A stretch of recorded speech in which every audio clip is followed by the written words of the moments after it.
Salut à tous. Aujourd'hui, nous allons parler du web responsive. Nous allons juste introduire qu'est-ce que le web responsive. C'est juste le fait qu'une page web s'adapte ou se comporte différemment, de façon bien sûr souhaitée, selon la taille de l'écran.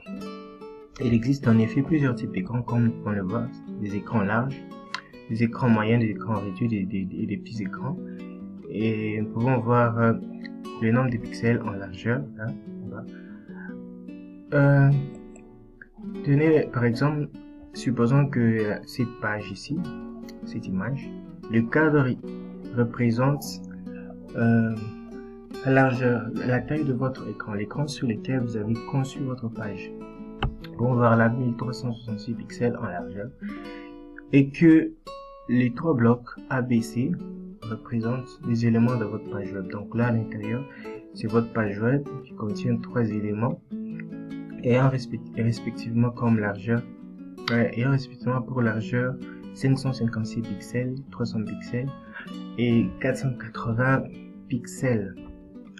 Et nous allons essayer de voir le comportement de cette page sur les écrans des clients, en supposant bien sûr que les écrans des utilisateurs, des clients, ne correspondent pas à la taille de votre écran. Tenez par exemple un client dont la largeur de l'écran est de 1280 pixels. Vous voyez déjà là, vous voyez tellement que la taille de l'écran est petite, et du coup, enfin, les trois éléments, les trois blocs ABC ne peuvent plus tenir sur une même ligne. Et du coup, vous pouvez le constater, le bloc C fait automatiquement un retour à la ligne.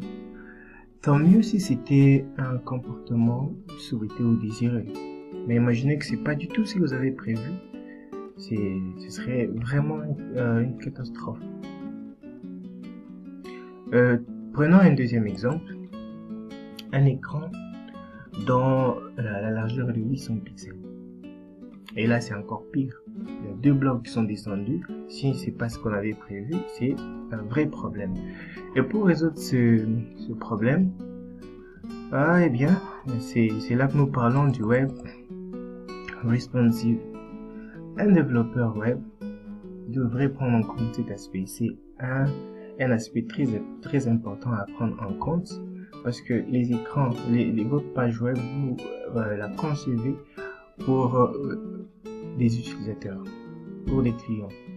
Et donc, pour des clients qui utilisent des médias de sortie tout à fait différents, complètement différents de l'écran sur lequel vous avez conçu votre page web. Et donc, vous devez prévoir le comportement de votre page sur différents types d'écrans. Sinon, vous aurez de très mauvaises surprises et c'est pas bien. Il existe trois solutions, trois principes dans le web responsive. Au début, je pensais que c'était un attribut CSS qu'on activait, ou un attribut de balise HTML qu'on pouvait aussi tout simplement activer. Eh bien, non, le web responsive, ce n'est pas du tout un attribut qu'on active. C'est plutôt une pratique de développement. Une pratique de développement qui nous permet juste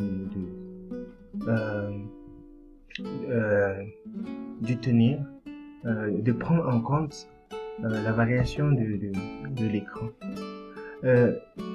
Eh bien, cette pratique-là repose sur trois petits principes: redimensionner, empiler, supprimer. Redimensionner, c'est juste réduire, diminuer ou augmenter la taille des éléments selon que l'écran est plus petit ou plus grand, bien sûr, que celui sur lequel nous avons conçu notre page. Empiler, c'est juste placer les éléments les uns sur les autres selon que l'écran est plus petit. Et supprimer, là il faut faire très attention. Là, supprimer, c'est enlever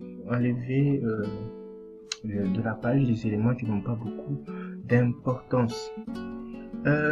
Chaque technique a bien sûr ses limites. Par exemple, redimensionner, lorsque la taille de l'écran devient trop petite, les écrits deviennent, les éléments de la page deviennent presque illisibles.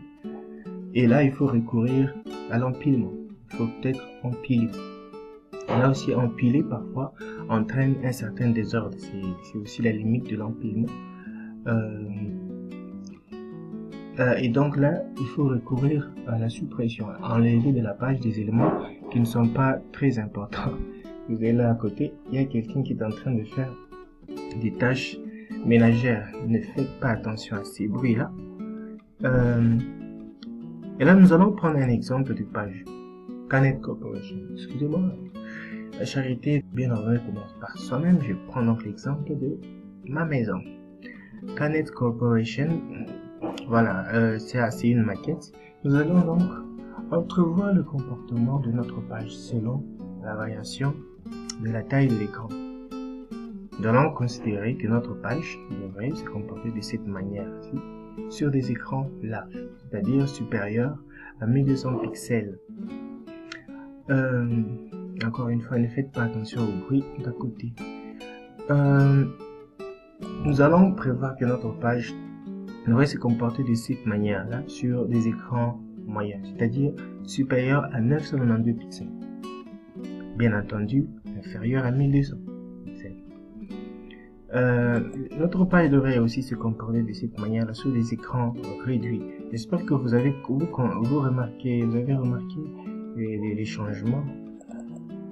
Là, les blocs ici, les 4 blocs sont alignés, la publicité là et à droite, la couverture là. Sur les écrans là, sur les écrans moyens, vous voyez, la publicité est allée à gauche, les 4 éléments qui étaient en ligne, ce sont de cette manière là. Et sur les écrans réduits, vous voyez, le comportement change à ce niveau là. Et sur les smartphones, les petits écrans, nous allons prévoir que notre page puisse se comporter de cette manière là. Nous allons voir un exemple de cette page que j'ai conçue à titre d'exemple, bien sûr, comme je venais de le dire.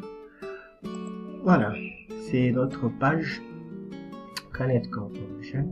Et ça, c'est pour les écrans larges. J'ai mis un petit indicateur là en dessous qui me permet de voir la taille de l'écran. Vous voyez là, écran large supérieur à 1200 pixels, et voilà le comportement de notre page. Nous pouvons réduire, et bien sûr, je vais réduire la fenêtre du navigateur, mais réduire la fenêtre du navigateur ne signifie pas, en fait, ne permet pas de voir exactement le comportement de la page selon la taille de l'écran, mais ça nous permet quand même d'avoir une idée, ça nous permet de simuler. Si on a des écrans à côté, on peut très bien, si on a plusieurs écrans à notre disposition, on peut très bien faire des tests, mais comme on n'en a pas, nous pouvons réduire la fenêtre du navigateur pour voir le comportement de la page. Ça, c'est pour les écrans larges. Et là, hop, la photo, la publication, ça c'est la couverture, et là, elle reste intacte. La publicité est allée à gauche et les 4 éléments se sont placés tels que souhaité. 1, 2, 3, 4 divs, c'est HTML, ils sont des blocs, se sont placés tels que nous l'avions souhaité, de cette manière-là.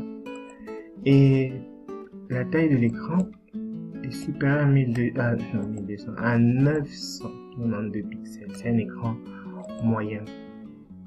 Et là, si je continue à réduire la taille de la fenêtre, nous pouvons voir que les 4 éléments se sont comportés tels que souhaité. C'est pour les écrans supérieurs à 768 pixels.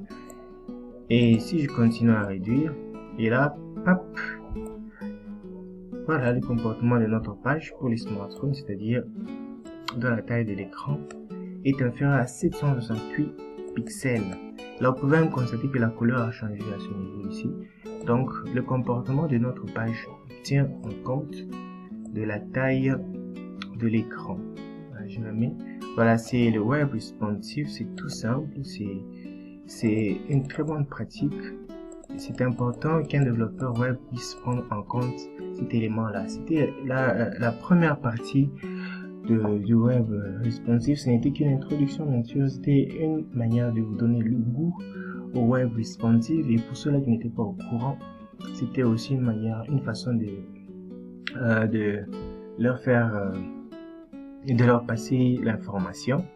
Dans la deuxième partie de ce tutoriel, nous allons voir quelle technique faut-il exactement, quelle technique utiliser pour que notre page web puisse prendre en compte l'aspect web responsive, c'est-à-dire qu'elle puisse s'adapter ou se comporter de manière souhaitée malgré que la taille de l'écran varie. Eh bien, merci de votre attention et à la prochaine.